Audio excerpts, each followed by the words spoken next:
El día de hoy voy a presentar un video sobre el tobillo, todo lo que tienes que saber sobre los músculos, los huesos y sus movimientos. Bueno, vamos a empezar con todo lo que es la parte ósea. Empezamos con lo que es la tibia, que podemos encontrar, delimitar el borde. También encontrar lo que es el peroné, la parte distal de la tibia, los malleolos, tanto interno como externo. Y de ahí también encontramos al astrágalo, en este caso al navicular, a las tres cuñas que van a estar respectivamente con su dedo. Entonces la primera cuña, segunda cuña y tercera cuña. Tenemos el cuboides, vamos a encontrar en esta parte de acá, y luego podemos encontrar cada metatarso. Sería el primer metatarso, segundo, tercero, cuarto y quinto. Nos podemos dar cuenta que son los metatarsos hasta donde llegan su cabeza al pedirle que el paciente haga como garra, y vamos a tocar sus cabezas. Luego encontramos en el dedo pulgar lo que es la falange proximal y la distal, ya que no tiene falange media, y de ahí de todos los dedos, falange proximal, media y distal. Igual con todos, podemos ver la movilidad. Y finalmente encontramos el calcáneo.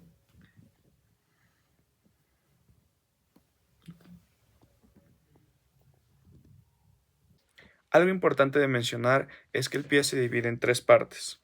Primero está el retropié, que está conformado por el astrágalo y el calcáneo, y es el encargado de recibir las cargas. De ahí tenemos el medio pie, que es el navicular, las tres cuñas y el cuboides, y son los encargados de formar el arco plantar. Finalmente tenemos al antepié, que está formado por los metatarsos y las falanges, y es el encargado de dar el impulso.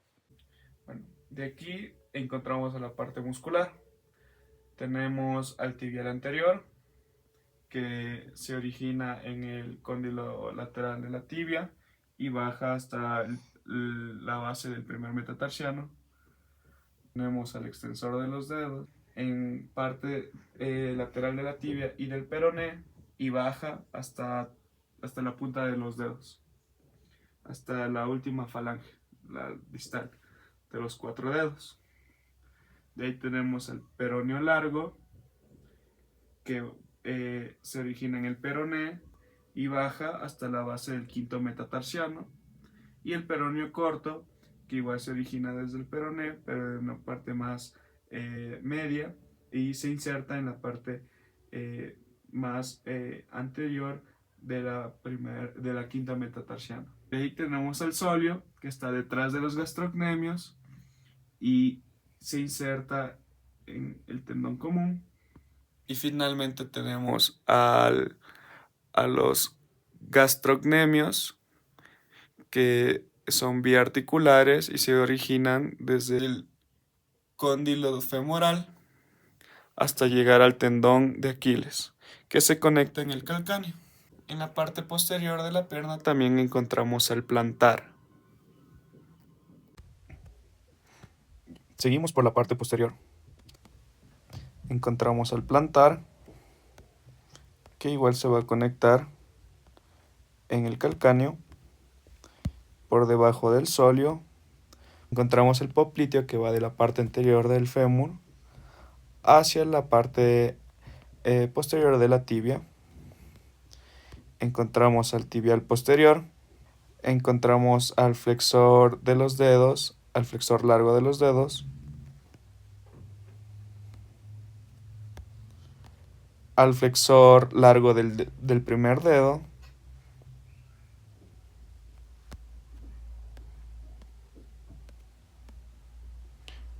al extensor del primer dedo,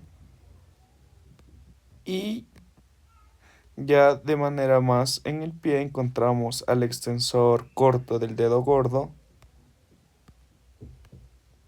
al extensor corto de los dedos del pie, al peroneo tercio,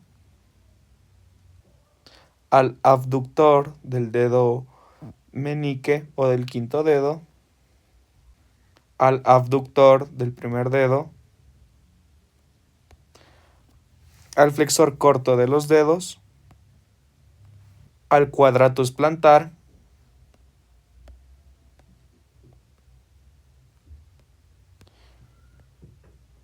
y a los músculos interóseos de los dedos.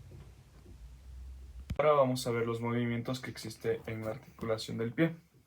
Tenemos primero a la dorsiflexión y a la plantiflexión. Estos movimientos son claves en la marcha.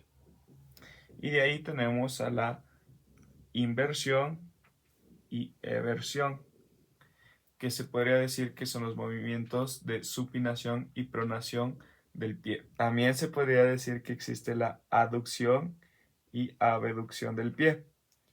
Para entender mejor los movimientos debemos de comprender qué articulaciones van a formar parte de los movimientos. Primero tenemos a la articulación talocrural, que es el tobillo verdadero, está conformada por la tibia, el peroné y el astrágalo. De ahí tenemos a la subtalar, que está conformada por el astrágalo y el calcáneo. Y finalmente tenemos a la articulación mediotarsiana, que es la de Chopart. Ahora vamos con la osteocinemática del pie. Tenemos a la dorsiflexión, que es donde el dorso del pie se acerca a la pierna. Su rango de movimiento aproximado es de 20 grados. Los músculos que actúan en la dorsiflexión es el tibial anterior, el extensor largo del hallux o del primer dedo, el extensor largo de los dedos y el fibular tercero. De ahí tenemos el movimiento contrario, que es la plantiflexión, es donde el pie se aleja de la pierna. Su rango de movimiento es de 45 a 50 grados. Aquí el astrágalo desciende de la mortaja tibiofibular. Sus músculos agonistas son el gastrocnemio, el sóleo, el tibial posterior, el flexor largo del dedo gordo, el flexor de los dedos y el fibular largo y corto. De ahí tenemos a la inversión, que es el movimiento donde la planta del pie gira hacia medial. Su rango de movimiento es de 30 a 35 grados. En este movimiento debemos de entender cómo se mueven los huesos.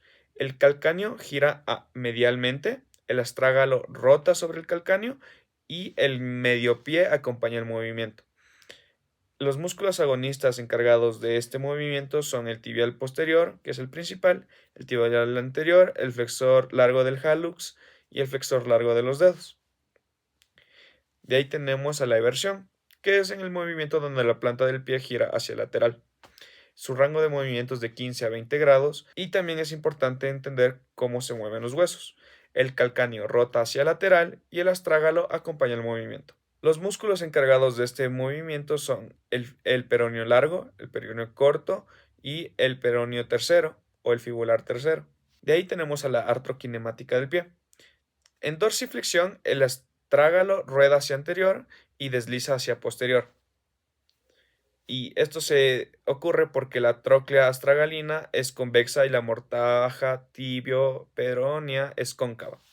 En plantiflexión, el astrágalo rueda hacia posterior y desliza hacia anterior. La artroquinemática de la inversión es que el calcáneo hace una rotación medial y desliza hacia medial, y el astrágalo rota lateralmente sobre el calcáneo. Y la artroquinemática de la versión es que el calcáneo rota lateralmente y el astrágalo rota medialmente. Este movimiento es muy limitado debido al ligamento deltoideo.